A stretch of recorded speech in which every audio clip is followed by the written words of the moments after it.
Hello बच्चों, स्वागत है आपके अपने परिवार एग्जाम पीक पावर में। मेरा नाम है योगेंद्र और आज की सेशन में हम आपके लिए लेकर आ चुके हैं मोस्ट इंपोर्टेंट क्वेश्चंस जो कि आपके एग्जाम में पूछे जाएंगे। तो चलिए आज की सेशन में हम लोग देखने वाले हैं जलवायु परिवर्तन क्या।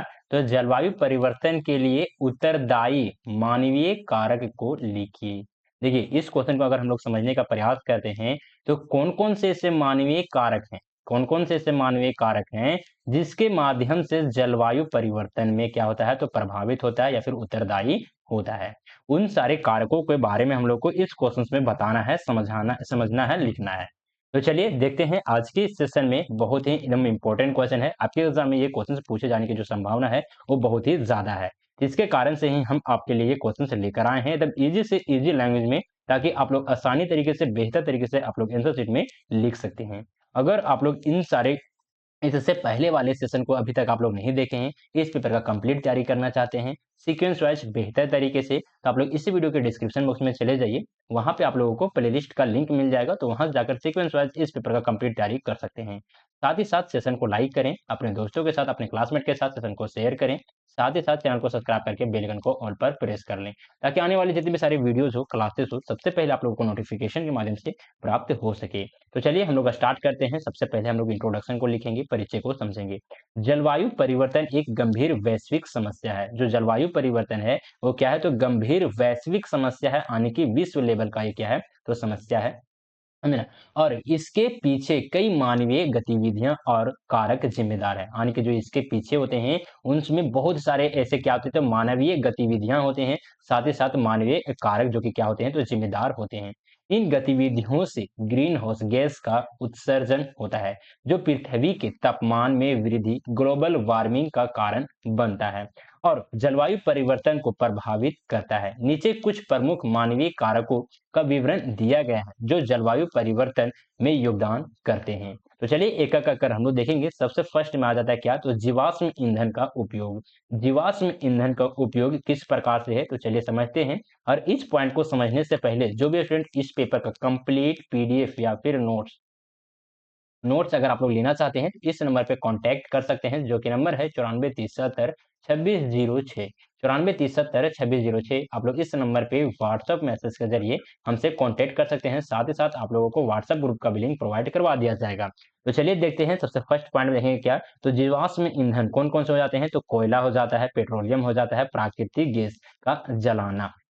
जीवाश्म ईंधन जैसे कोयला, पेट्रोलियम और प्राकृतिक गैस का जलाना मुख्य रूप से ऊर्जा उत्पादन, परिवहन और उद्योग के लिए उद्योगों में किया जाता है। इन ईंधन से कार्बन डाइऑक्साइड, CO2 और अन्य ग्रीन हाउस गैस निकलती है, जो वायुमंडल में जमा होती है और पृथ्वी के तापमान को क्या करती है तो बढ़ाती है।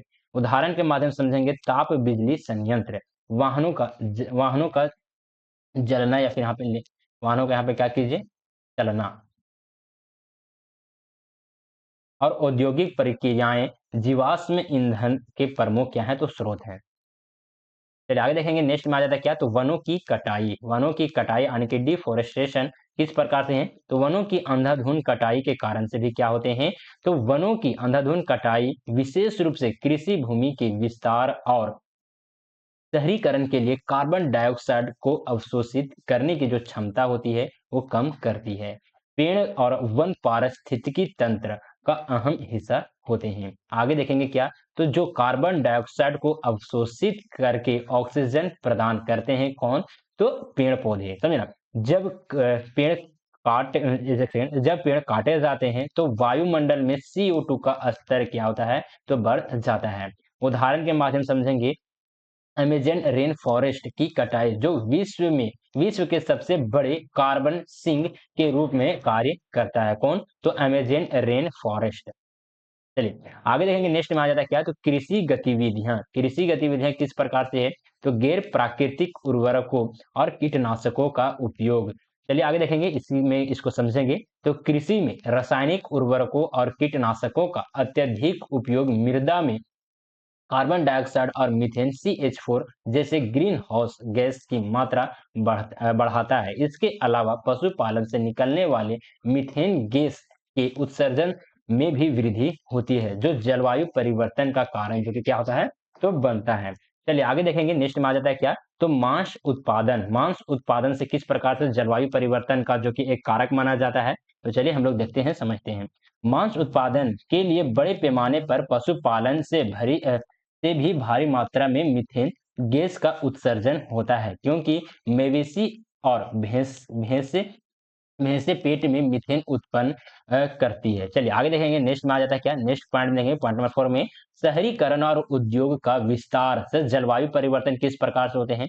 तो चलिए देखते हैं, समझते हैं। औद्योगिक गतिविधियां, उद्योग में उद्योगों में अत्यधिक ऊर्जा का उपयोग, विशेष रूप से जीवाश्म ईंधन, जलवायु परिवर्तन में योगदान करता है। साथ ही इसमें इसने सॉरी इनसे उत्सर्जित प्रदूषण कौन-कौन से हो जाते हैं, तो CO2, नाइट्रोजन ऑक्साइड और सल्फर डाइऑक्साइड वायुमंडल को गर्म करता है और जलवायु को प्रभावित करता है। चलिए आगे देखेंगे, वाहनों का बढ़ता उपयोग से भी जलवायु परिवर्तन को किस प्रकार से करता है प्रभावित। तो चलिए देखते हैं।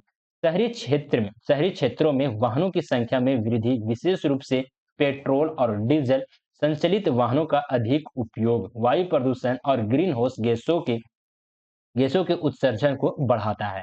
चलिए आगे देखेंगे, नेक्स्ट पॉइंट आ जाता है, कचरे का गलत निपटान। जो कचरे होते हैं उसका गलत निपटान से भी जलवायु परिवर्तन को भी प्रभावित करता है। कचरे को जलाने से बड़ी मात्रा में CO2, मीथेन और अन्य हानिकारक गैसें उत्सर्जित होती है। इस गैसों का वायुमंडल में जाना जलवायु परिवर्तन के कारणों में एक महत्वपूर्ण योगदान है।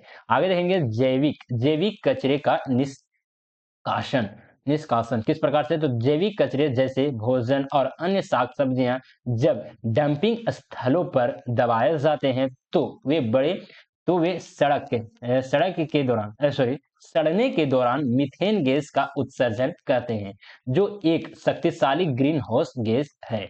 आगे देखेंगे, नेक्स्ट पॉइंट में आ जाता है, ऊर्जा उत्पादन में अक्षय स्रोत की कमी किस प्रकार से, तो नवीकरणीय ऊर्जा स्रोत का उपयोग कम होना। अक्षय ऊर्जा स्रोत जैसे सौर ऊर्जा, पवन ऊर्जा और जल ऊर्जा का उपयोग करने के बजाय जीवाश्म ईंधन आधारित ऊर्जा स्रोत का अत्यधिक उपयोग जलवायु परिवर्तन को बढ़ावा देता है। अक्षय ऊर्जा स्रोत की और संक्रमण करने में धीमापन जलवायु परिवर्तन को और बढ़ाता है। चलिए आगे देखेंगे, नेक्स्ट पॉइंट में आ जाता है, जलवायु परिवर्तन पर जागरूकता की कमी। जो जलवायु परिवर्तन होते हैं उसमें जागरूकता की भी कमी, जो कि क्या होते हैं, तो इंपॉर्टेंट फैक्टर हो जाते हैं।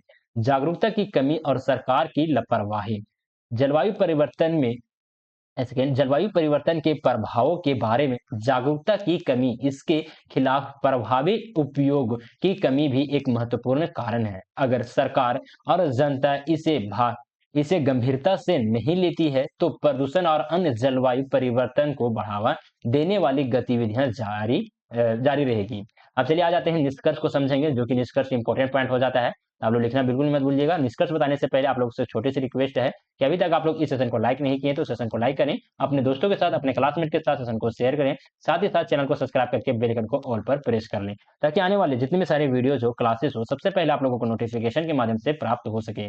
और जो भी स्टूडेंट इस पेपर का कंप्लीट PDF या फिर नोट्स लेना चाहते हैं तो इस नंबर पे कांटेक्ट कर सकते हैं, जो कि नंबर है 9473762606। आप लोगों को ये नंबर इस वीडियो के डिस्क्रिप्शन बॉक्स में मिल जाएगा, तो वहां से भी जाकर नोट कर सकते हैं, समझे ना। इस नंबर पे आप लोगों को ध्यान करना है कि व्हाट्सएप मैसेज ही करना है, समझे ना। व्हाट्सएप ग्रुप में ज्वाइन होने का लिंक जो कि आपको इसी नंबर पे मिल जाएगा।